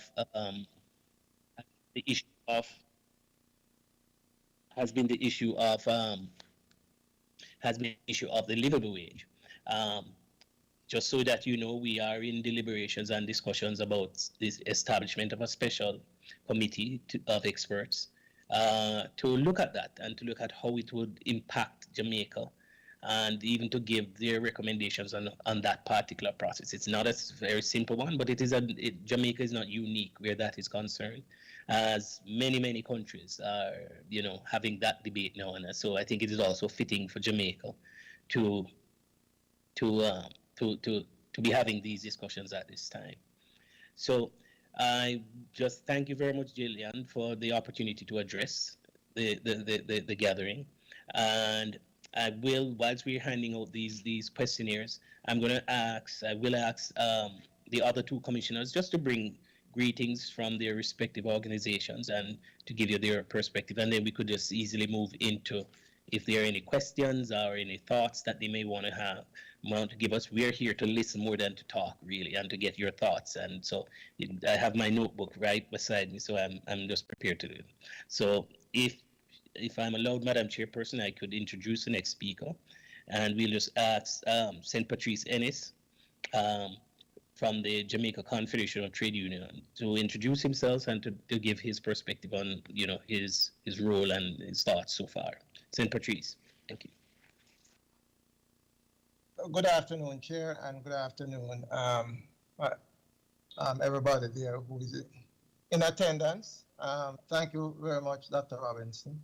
I am St. Patrice Ennis, General Secretary of the Union of Technical, Administrative, and Supervisory Personnel, and also a member, Vice President of the Jamaica Confederation of Trade Unions, and that is the body which I represent at this moment. I think Dr. Robinson have said it all. Just to just emphasize one or 2 points. That as a commission, we are to consider and advise the minister on all matters relating to the national minimum wage, all matters. So that is what we, over the years, have not paid attention to the other aspects of our mandate.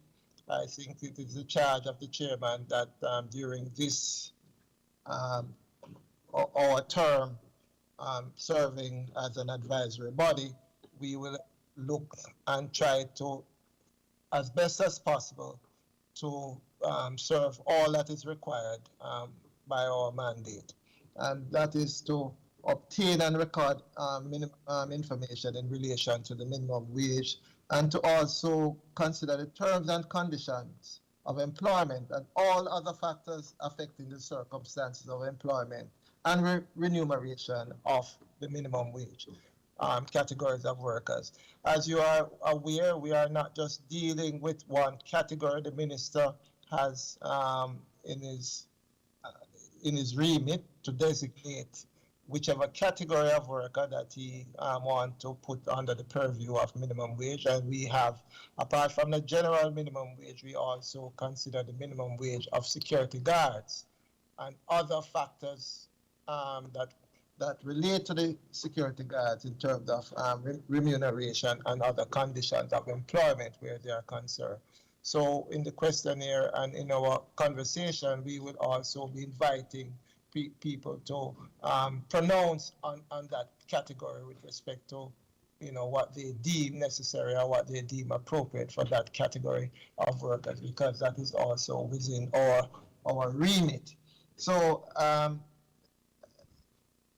just to be on the safe side, I note very carefully that my chairman wasn't long and I wouldn't like to go beyond his time. So I will pause until there's another opportunity to say something else. So back to you, Chair. Thank you very much, St. Patrice. At this time, I'll ask the commissioner that is in attendance in person, Dr. Dayton Robinson, so that we're not related, but we do serve on the same time. Dr. Dayton Robinson, for him to bring some comments on behalf of the Jamaica Employees Federation. Dayton. Yes. Thank you, Chair. Not a lot to add to what you and St. Pat have said, seeing that we have always had consensus on what we need to do as a minimum wage commission.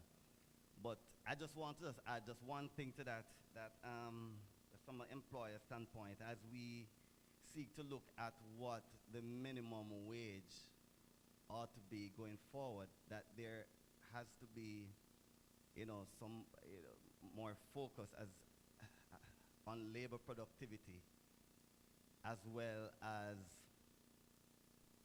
not just labor productivity, but organizations' ability to pay. Because I think that's, there you have this cycle, as the organization's ability to pay, as productivity increase and organization's ability to pay increase, then the likelihood of us, pushing minimum wage even higher is even more possible. So that is something that we definitely, I believe, have to focus a little bit more on as we get employed to look to pay even above minimum wage. And not a situation where the minimum wage is set and we have employers who struggle to pay a minimum wage, as low as it may be. So that conversation has to be in context as we move it forward. And so that's just what I would add to what you just said, Chair, as well as St. Pat.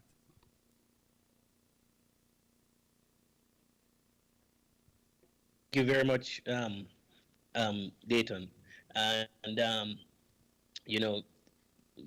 for since we also serve on another committee and that deals with productivity. And funnily enough, I was having that conversation with the chairman of that board about productivity. But these are critical things that we have to think about, as you rightfully put it. I will say though that for most employees, to be honest, most employers rather, they actually pay above the minimum wage, and so I think they're mindful of that.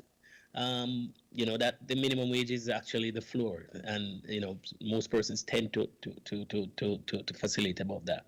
But so that being said, you've heard from the three commissioners. I would hope by now that the questionnaires are out, and we are here pretty much to hear from anybody in the audience what their thoughts are and what their opinions are with regards to the national minimum wage. I know I will probably hand over to you, Madam Chairperson, and we would love for you, because we're actually taking notes and interacting with you, that when the individuals are called upon, if they could just simply identify themselves by their name and the organization that they represent, and if they don't represent an organization, they could simply be an employee or a worker. Just simply to say that, because the information that we, believe it or not, the information that we gather from these consultations are extremely, extremely important in our deliberations. So, Madam Chairperson, I will hand over to you for your staff or your members there to facilitate either questions or suggestions or thoughts from the audience. Thank you. Thank you from one chair to another. Chairman? And yes, thank you very much, Commissioners of the National Minimum Wage Commission, we have been very accustomed to hearing of the term livable wage.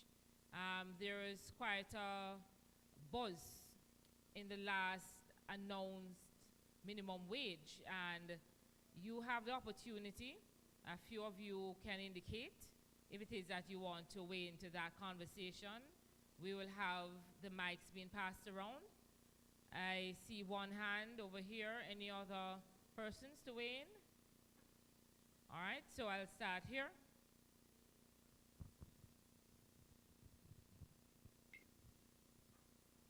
Good afternoon, everyone. Afternoon. I'm supposed to say my name? Okay. My name is Dawn Gordon. I represent the Trial Club, falls under hospitality. I'm the HR director. I just wanted to have an idea, the thinking behind question 2. Do you think there should be a separate minimum wage in Jamaica for household workers, example, domestic workers? And my thoughts behind this, should we have a separate minimum wage and you gauge that in comparison to another worker who may end up falling below the domestic worker or household worker? How would you balance that? Because that position may in some way be more technical or more senior to the household, not to look down on the household worker at all, but how would that be managed? Thank you. That's a very, very good question, and that's a debate and one of the reasons why that question is actually on the questionnaire is a debate that continues to rage amongst us commissioners. And let me just give you a bit of context, and I think St. Patrice spoke to that to some extent. A lot of Jamaicans don't know that there are actually when we do make a recommendation to the minister, that we make a recommendation on two categories of workers. As St. Patrice said, there is the national minimum wage, which speaks to everybody else except the industrial security guards, and there's a minimum wage for them also. There's a school of thought among some of the commissioners, and which we are, as we said, currently discussing. Is there some usefulness about having a separation of minimum wage for different categories of workers? And it's not unique to Jamaica. But as you realize, it is in fact a very complex and very, very technical, as you have said, situation. The school of thought is from some quarters is that why have two categories of minimum wage? I mean, the security guard lives pretty much, or the one category lives in Jamaica as does the other, and so the inflation does not affect, for argument's sake, in this case, a security guard or a household helper, different from somebody who works in construction or even as a gas station attendant, or whatever it may be. And so that debate is there and rages on. Should we now have a collapsing of and having a joint or one unanimous minimum wage, which takes into consideration, or should we have a separation? And so that's the rationale behind it. Because we would love to hear from you as individuals what your thoughts are on it, etc. You made an excellent point about there's some services that are a little bit more technical and requires more, could be a little greater degree of skill or etc. or input, various different kinds of input, which might require a higher level of payment, etc. and so forth. Minimum wages associated with that. Again, that's one of the reasons why we put it there, to gather that type of information from you, that type of feedback, so that when we are in fact deliberating, we can actually have a very informed position around that type of thing. I don't know if the other commissioners have anything else to say on that. And I know St. Patrice, that's something near and dear to your heart also.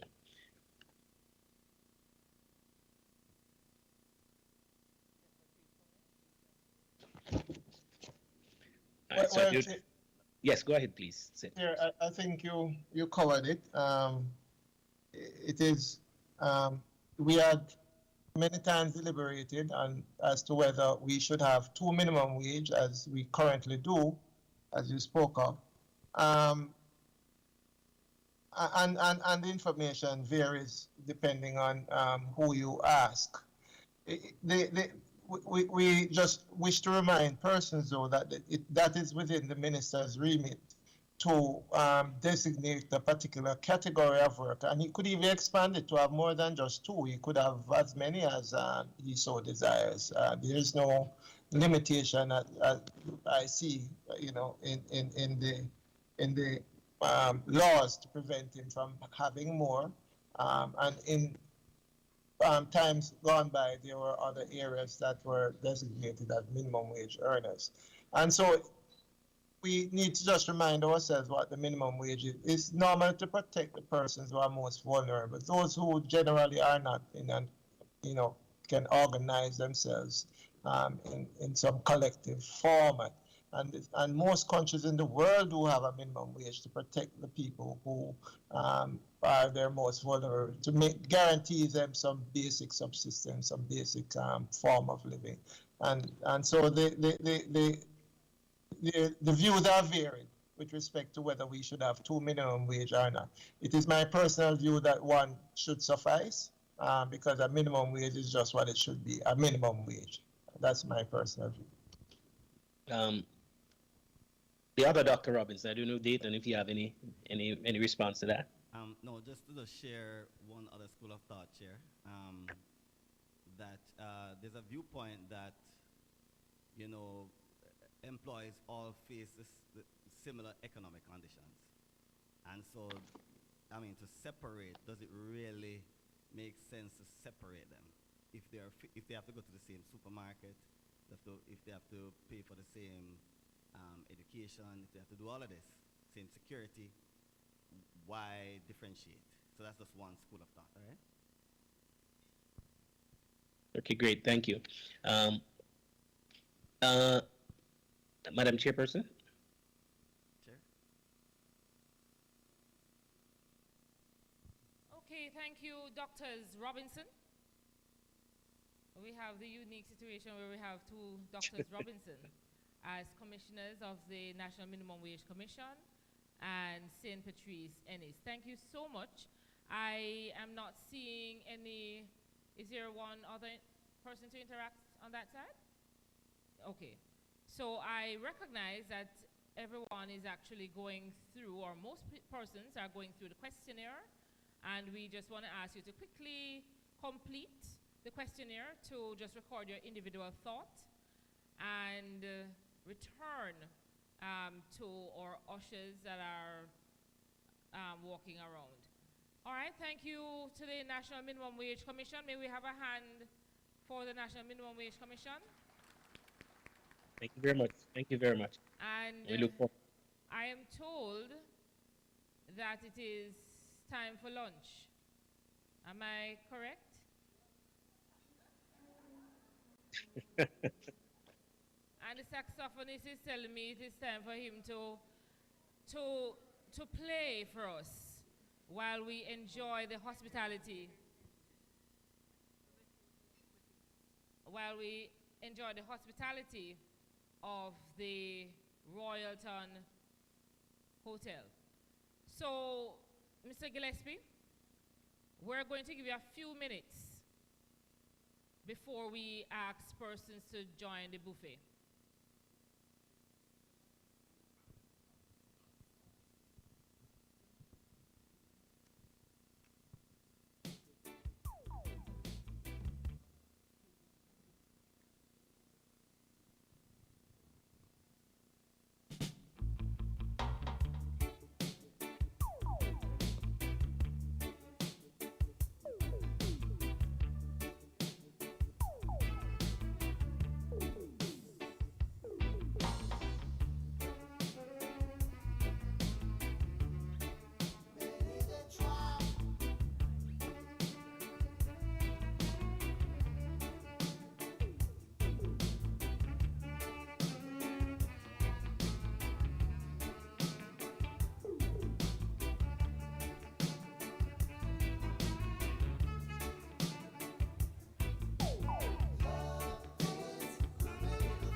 sure you will agree with us that this panel discussion was one that was very informative, and you would have gathered some knowledge, some experiences that would have been shared with you, and certainly you're grateful just as the Ministry of Labor.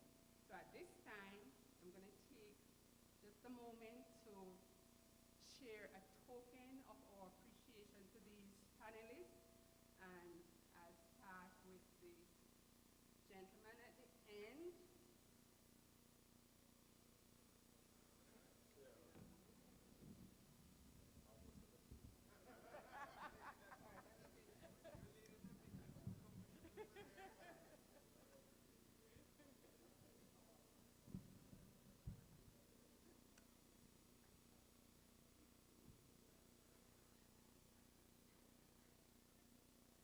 All right, so on behalf of the Ministry of Labor, we really take pleasure in offering you a token as our appreciation of your contribution here today. So this is Dr. Lauren Marsh. So thank you very much.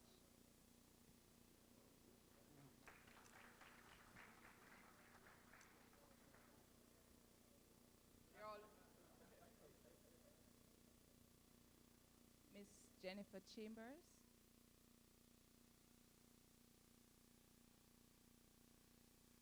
Miss Chambers, I want to thank you so much for being here today, sharing our Labor Talk conference. You did not hesitate when we called upon you. So a special thank you, and we hope that we will continue to work to build Jamaica land we love. Thank you.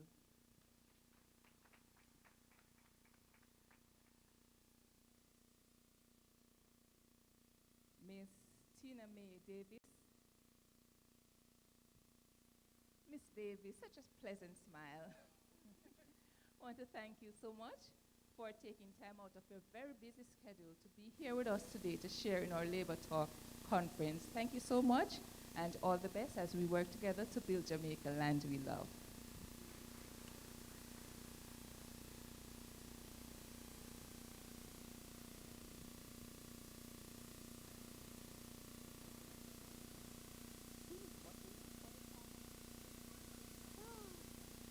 Mr. Libo, you have always been a support to the Ministry of Labor.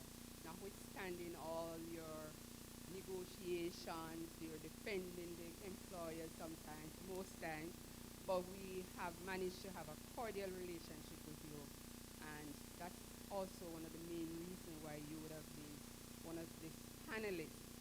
So for your role here today, I just want to say thank you, and I wish to share a token with you.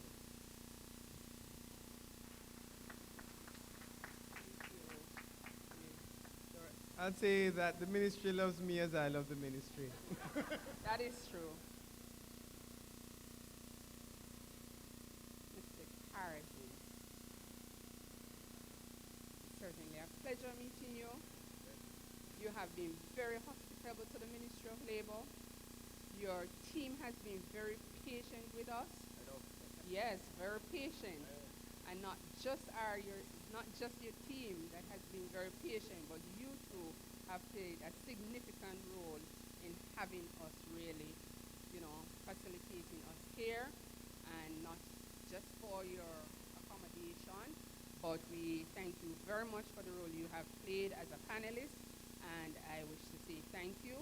We truly appreciate it, and we wish to give you a token. You're most welcome. Miss Jackie Millington, we want to thank you on behalf of the Ministry of Labor and Social Security for being here with us today to share in our Labor Talk conference. We appreciate it so much, and we hope and we know that you will continue to work with us as we build Jamaica land we love.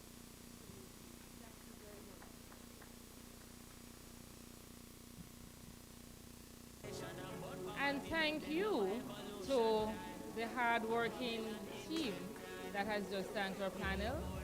And I want to say a special thank you to those who have joined us on YouTube. Your presence is just phenomenal. And without you, we would not have been successful today. So I want to thank all the persons that joined us on YouTube for your continued presence. And at this time, we bid you goodbye to YouTube, and we will hope to see you some other time as we have others in the series of presentations.